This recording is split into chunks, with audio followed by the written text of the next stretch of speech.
LLB का first paper संविदा विधि, second semester का लॉ ऑफ कॉन्ट्रैक्ट संविदा विधि फर्स्ट पेपर है, second year LLB second year का। क्षतिपूर्ति परिभाषा एवं तत्व क्या होता है? क्षतिपूर्ति क्या होता है? परिभाषा एवं तत्व। क्षतिपूर्ति की संविदा को परिभाषित कीजिए। क्षतिपूर्ति की संविदा की प्रतिग्रहीता अपने अधिकार क्षेत्र के अंतर्गत कार्य करता हुआ प्रतिज्ञाकर्ता से कौन सी क्षतिपूर्ति प्राप्त करने का अधिकारी है? Define the contract of indemnity what damage the promised in the contract of indemnity acting within scope of this authority is entitled to recover from the promoter। अब इसको हम पढ़ते हैं, इसका उत्तर कैसे लिखेंगे हम। भारतीय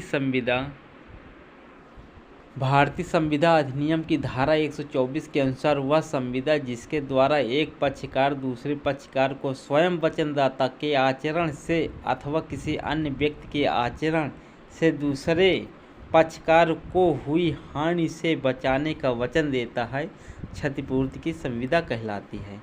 जो व्यक्ति बचाने की संविदा करता है उसे क्षतिपूर्ति दाता, और जिसको प्रतिज्ञा की जाती है उसे क्षतिपूर्तिधारी कहते हैं। इस प्रकार क्षतिपूर्तिकारी की संविदा से क्षतिपूर्तिदाता यह प्रतिज्ञा करता है कि वह क्षतिपूर्तिधारी को अपने आचरण या किसी अन्य व्यक्ति के आचरण से होने वाली हानि से बचाएगी। अब दृष्टांत कैसे होता है, चलिए आइए इसे बताते हैं। ऐसी कार्यवाही के परिणामों के लिए जो बदोष रुपये का अमुक राशि के संबंध में स के विरुद्ध चलाए, स के क्षतिपूर्ति करने की संविदा करता है, वह क्षतिपूर्ति की संविदा है। उपरयुक्त परिभाषा से यह स्पष्ट हो जाता है कि क्षतिपूर्ति की संविदा में केवल ऐसी हानियों से बचाने की प्रतिज्ञा होती है जो प्रतिज्ञा करता अर्थात क्षतिपूर्तिदाता के आचरण या किसी अन्य व्यक्ति के आचरण से उत्पन्न हुई हो। अर्थात क्षतिपूर्ति की संविदा में केवल मनुष्य के आचरण से उत्पन्न हानि से बचाने की प्रतिज्ञा होती है।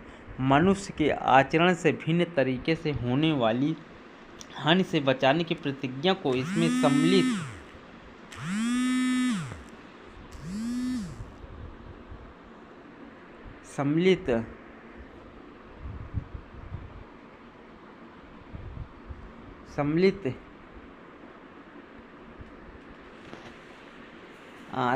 नहीं किया जाता है। इस प्रकार इस धारा के अंतर्गत क्षतिपूर्ति की संविदा में व्यक्ति के आचरण से भिन्न किसी घटना से होने वाली हानि से बचाने की प्रतिज्ञा सम्मिलित नहीं है। उदाहरण के लिए क्षतिपूर्ति की संविदा में अग्नि होने से होने वाली हानि से बचाने की प्रतिज्ञा सम्मिलित नहीं है। बीमा संबंधी संविदा क्षतिपूर्ति की संविदा की श्रेणी में नहीं आती है, बल्कि यह धारा 31 में परिभाषित आकस्मिक या समिति संविदा की श्रेणी में आती है। अब धारा 124 क्या कहती है? अब धारा 124 इस बात से स्पष्ट उपबंध नहीं है कि क्षतिपूर्ति की संविदा विवक्षित हो सकती है, परंतु एक वाद में प्रिवी काउंसिल से यह मत व्यक्त किया गया है कि क्षतिपूर्ति की संविदा विवक्षित भी हो सकती है। इस प्रकार इस निर्णय के उपरांत यह निष्कर्ष निकलता है कि अंग्रेजी विधि के समान ही भारतीय विधि में क्षतिपूर्ति की संविदा अभिव्यक्ति विवक्षित हो सकती है। अब इंग्लिश विधि क्या कहती है, आइए जानते हैं इंग्लिश की विधि के बारे में। भारतीय विधि के अंतर्गत क्षतिपूर्ति की संविदा की तुलना में इंग्लिश विधि में क्षतिपूर्ति की संविदा का अर्थ अधिक विस्तृत है, क्योंकि इंग्लिश विधि की क्षतिपूर्ति की संविदा में से प्रतिज्ञाकर्ता या किसी दूसरे व्यक्ति के व्यवहार से होने वाली क्षति से बचाने को ही प्रतिज्ञा शामिल नहीं है, वरन किसी अन्य व्यक्ति के आचरण से होने वाली हानि से बचाने को भी प्रतिज्ञा सम्मिलित नहीं है, बल्कि किसी भी तरह से उत्पन्न होने वाली हानियों से बचाने की प्रतिज्ञा सम्मिलित है। इस प्रकार क्षतिपूर्ति की संविदा में किसी मनुष्य के आचरण से होने वाली प्रतिज्ञा के बचाने की प्रतिज्ञा के अतिरिक्त किसी की घटना या दुर्घटना से होने वाली हानि से बचाने की प्रतिज्ञा भी सम्मिलित है। इस प्रकार अंग्रेजी विधि में अग्नि से होने वाली हानि से बचाने की प्रतिज्ञा भी क्षतिपूर्ति की संविदा भी सम्मिलित है। अंग्रेजी विधि में जीवन बीमा को संविदा को छोड़कर अन्य सभी बीमा के संविदाएं क्षतिपूर्ति की संविदा की श्रेणी में आती है। संविदा क्षतिपूर्ति की संविदा अभिव्यक्त या विवक्षित हो सकती है, अर्थात हानि से बचाने की प्रतिज्ञा अभिव्यक्त भी हो सकती है और विवक्षित भी हो सकती है। भारतीय अंग्रेजी इंग्लिश विधि में भारतीय विधि में क्षतिपूर्ति की संविदा में केवल ऐसी हानियों से बचाने की प्रतिज्ञा सम्मिलित हो जो मनुष्य के आचरण से उत्पन्न हुई हो और वह मनुष्य चाहे प्रतिज्ञा करता स्वयं हो या कोई अन्य व्यक्ति। इसमें मनुष्य से भिन्न से उत्पन्न हानि से बचाने की संविदा सम्मिलित नहीं।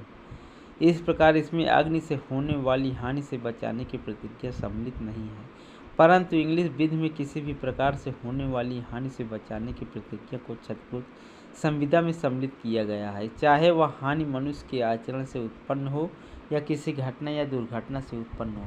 अग्नि से उत्पन्न होने वाली हानि से बचाने की प्रतिज्ञा भी क्षतिपूर्ति की संविदा में सम्मिलित है। इंग्लिश विधि में जीवन बीमा को छोड़कर अन्य सभी बीमा संविदा क्षतिपूर्ति की संविदा की श्रेणी में आते हैं, परंतु भारतीय विधि में बीमा की संविदा क्षतिपूर्ति की संविदा में नहीं आते हैं, बल्कि वे धारा 31 के अंतर्गत परिभाषित आकस्मिक, शासित या समाश्रित संविदा की श्रेणी में आते हैं। इस प्रकार इंग्लिश विधि में क्षतिपूर्ति की संविदा का अर्थ भारतीय विधि में क्षतिपूर्ति की संविदा के अर्थ से अधिक व्यापक है। क्षतिपूर्तिदाता का दायित्व और क्षतिपूर्तिधारी प्रतिग्रहीता के अधिकार। संविदा अधिनियम की धारा 125 क्षतिपूर्ति धारा के दायित्व को क्षतिपूर्तिधारी के अधिकार से संबंधित है। यह धारा क्षतिपूर्तिधारी के अधिकार का उल्लेख करती है जबकि उस पर वाद चलाया जाता है, अर्थात यह धारा क्षतिपूर्तिधारी को उन दशाओं में सुलभ अधिकारों को उल्लेख करती है जबकि उसके विरुद्ध वाद चलाया गया है, परंतु इस धारा में उस दशा में क्षतिपूर्तिधारी को सुलभ अनुतोषों का उल्लेख नहीं किया गया है जबकि उस वाद नहीं चलाया गया। अब धारा 125 के अनुसार क्षतिपूर्तिधारी अपने प्राधिकार के अंतर्गत कार्य करते हुए क्षतिपूर्ति धारा से निम्नलिखित वसूल कर सकता है। यदि क्षतिपूर्तिधारी को किसी बात से संबंधित वाद के अंतर्गत नुकसान या प्रतिकर देने के लिए बाध्य किया जाता है तो जिसके संबंध में क्षतिपूर्ति को प्रतिज्ञा लागू होती है तो वह क्षतिपूर्तिदाता से इस प्रकार दिए गए धन को वसूल कर सकता है। क्षतिपूर्तिधारी क्षतिपूर्तिदाता से एक ऐसी किसी वाद की लागत या खर्चे जिसे वह देने के लिए विवश किया जाता है वसूल कर सकता है, बशर्ते उसे उस चालान में या उसका बचाव करने की क्षतिपूर्ति के आदेशों का उल्लंघन नहीं किया जाता है। वैसे ही कार्य किया जाता है जैसे कार्य करना क्षतिपूर्ति को संविदा न होने पर उसके लिए प्रज्ञा युक्त होता है। क्षतिपूर्तिदाता ने उस वाद से चलाने या उसका बचाव करने के लिए प्राधिकृत किया गया है। क्षतिपूर्तिदाता से वह समस्त रकम वसूल कर सकता है जो उसने ऐसे किसी वाद के समझौते के अंतर्गत दिया है, बशर्ते यह समझौता क्षतिपूर्तिदाता के आदेशों के विरुद्ध न हो और ऐसा हो कि क्षतिपूर्ति की संविदा न होने पर भी उसका किया जाना क्षतिपूर्तिधारी के लिए प्रज्ञा युक्त होता है। क्षतिपूर्तिदाता ने वाद का समझौता करने के लिए उसे प्राधिकृत किया हो। उत्तरदायित्व का आरंभ। इंग्लिश विधि एवं भारतीय विधि में इस प्रश्न पर भी अंतर है, यह क्या बिना वास्तविक क्षति हुए भी क्षतिपूर्तिधारी को क्षतिपूर्तिदाता को क्षतिपूर्ति करने के लिए कहा जा सकता है।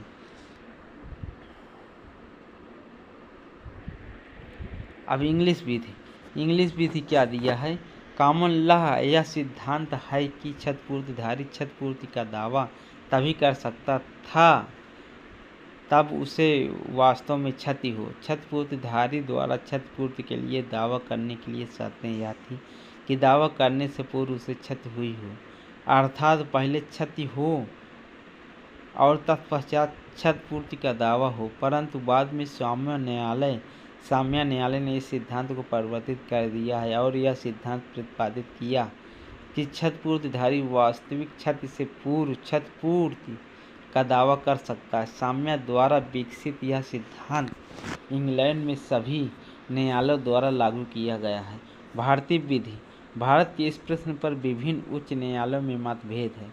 कुछ उच्च न्यायालय का मत है कि क्षतिपूर्तिधारी तब तक क्षतिपूर्ति का दावा नहीं कर सकता है जब तक कि उसे वास्तव में क्षति न हुई, अर्थात इस मत के अनुसार पहले क्षति उसके बाद क्षतिपूर्ति का दावा, यही विधि का सिद्धांत है।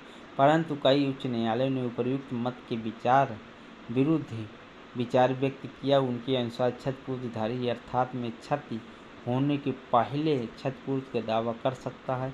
भारतीय विधि आयोग ने भी इसी मत से सहमत जताई है। दोस्तों, वीडियो अच्छा लगा है तो लाइक शेयर एंड सब्सक्राइब कीजिए।